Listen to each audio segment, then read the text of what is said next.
На старих світлинах Дніпро перегороджують чорні кам'яні пасма, вода на них закипає білим. Це Дніпрові пороги. 1932 року вони зникли під водою водосховища. Але за наступні 6 років вони виринали двічі. Уперше, коли греблю підірвали свої. Удруге, коли її підірвали чужі. З першої половини 19 століття усталився реєстр із 9 порогів. Кодацький, Сурський, Лоханський, Дзвонецький, Ненаситець, Вовнийський, Будиловський, Лишній і Вільний.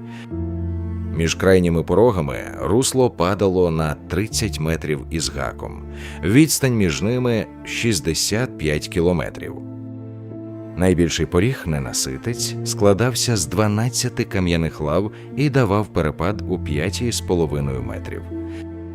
Судна через це проводили лоцмани, самоврядна спільнота з центром ОМОК у Лоцманській Кам'янці. Пороги заважали. Обхідні канали для них будували двічі, і очікуваного результату вони не дали. Коли вперше спробували підірвати скелі, установи називають по-різному.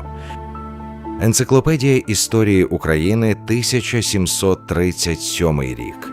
Укргідроенерго, 1778. 1905 року інженери Максимов і Графтіо запропонували інше – не обходити пороги, а затопити їх. Для цього потрібна була гребля і електростанція, яка виправдала б її вартість. Проєкт станції розробив інженер Іван Олександров. Це однаково подають 3 незалежні енциклопедії. 1926 року проєкт віддали на техніко-економічну експертизу американській фірмі полковника Купера. Американські інженери запропонували 2 зміни – гребля бетонна замість бутової, шлюз трикамерний замість 4-камерного. Допоміжні роботи почалися в березні 27-го біля селища Кічкас, урочисте закладання 8 листопада того самого року. Начальником будівництва був Олександр Вінтер, головним архітектором Віктор Веснін. Кількість робітників за перший рік зросла з 2000 у травні до 127 тисяч у листопаді. Укргідроенерго окремо зазначає, праця в'язнів на цьому будівництві не використовувалася. Люди приходили і йшли. Плинність кадрів лише за 30-й рік сягнула 82%. Перед затопленням тут працювала археологічна експедиція. Провідну роль у ній відігравав Дмитро Яворницький. На греблю пішло понад 700 тисяч кубометрів бетону. Усі 9 турбін замовили у Сполучених Штатах. Там само зробили 5 генераторів, ще 4 – Ленінградський завод. Перший промисловий струм станція дала 1 травня 1932 року.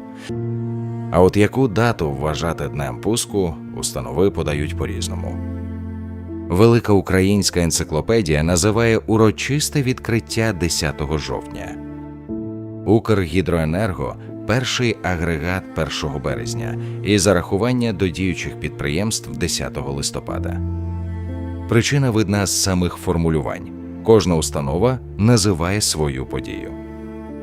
Потужність першої черги – 310 тисяч кВт, 5 агрегатів по 62 тисячі кожен. Проєктної потужності станція досягла в січні 39-го, коли запрацював 9-й агрегат. Гребля вийшла 760 метрів завдовжки і 60 заввишки. Вона підняла рівень води майже на 38 метрів. Пороги зникли. Дніпро вперше став суцільним водним шляхом від верхів'я до моря. Слідом за станцією запрацювали алюмінієвий комбінат, завод феросплавів і Запоріжсталь. 18 серпня 41-го року до станції підійшла лінія фронту. Дозвіл на підрив греблі дала найвища влада в Москві. Під документом стояв підпис Сталіна. Велика українська енциклопедія називає постанову Державного комітету оборони від 17 серпня.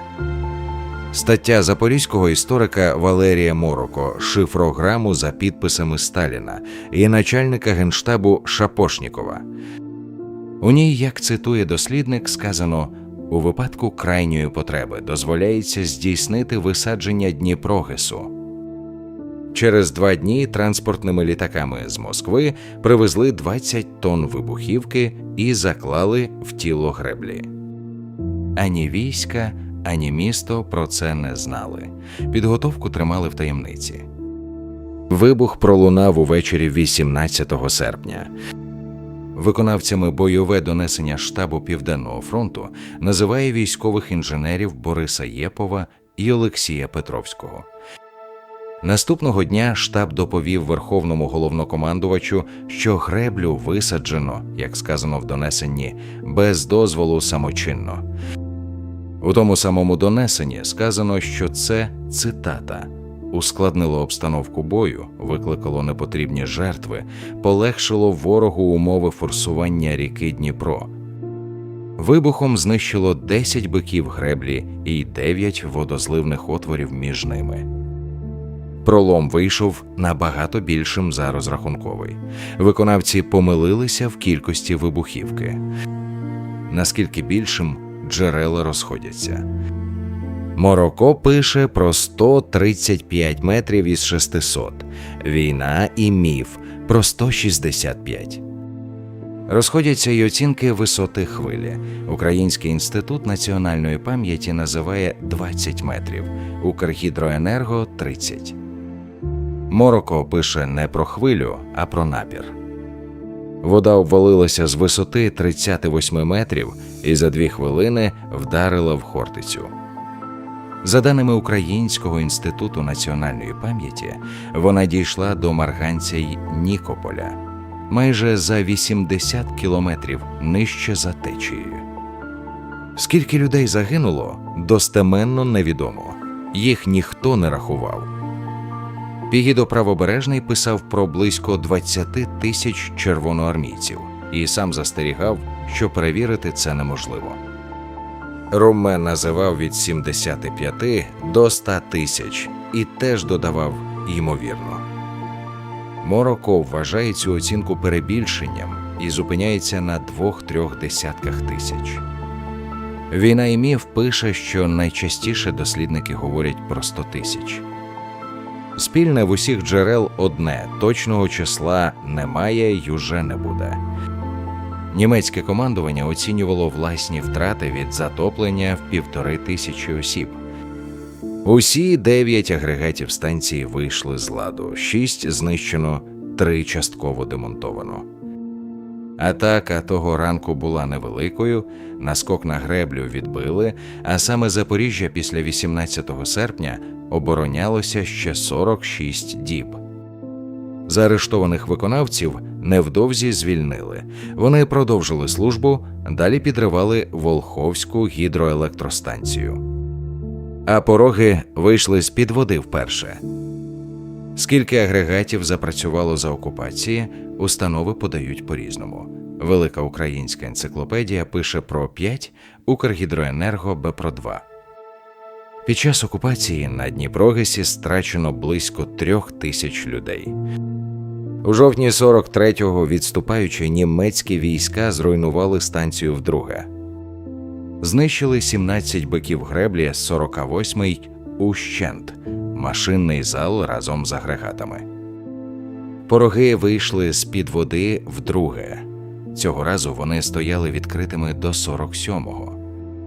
Щоразу, поки водосховище було спущене, на звільненій від води території вели археологічні дослідження.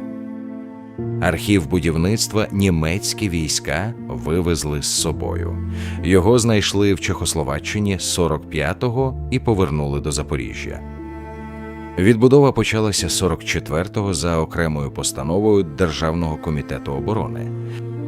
На роботах було задіяно близько 50 тисяч осіб, переважна більшість – жінки.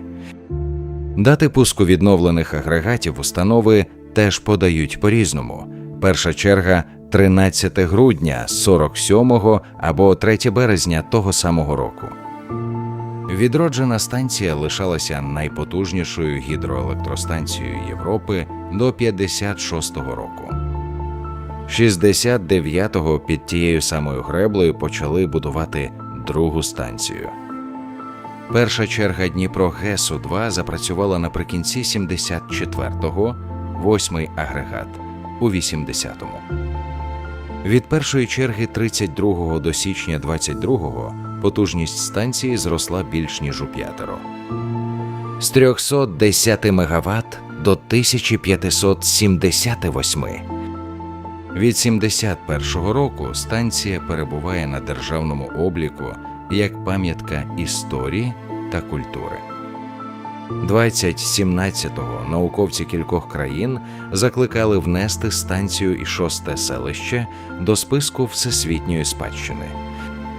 Пропозицію внести Дніпрогес до Державного реєстру пам'яток Міністерство культури визнало недоцільною через технічні складнощі з погодженням ремонтів. Під час російсько-української війни станція зазнала прицільних ударів тричі, загалом 40 ракет різного типу і значна кількість дронів.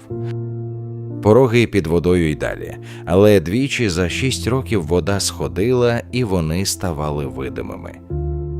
Це не властивість греблі, це її стан. Кожне число в цій історії має джерело, і кожне рішення мало підпис.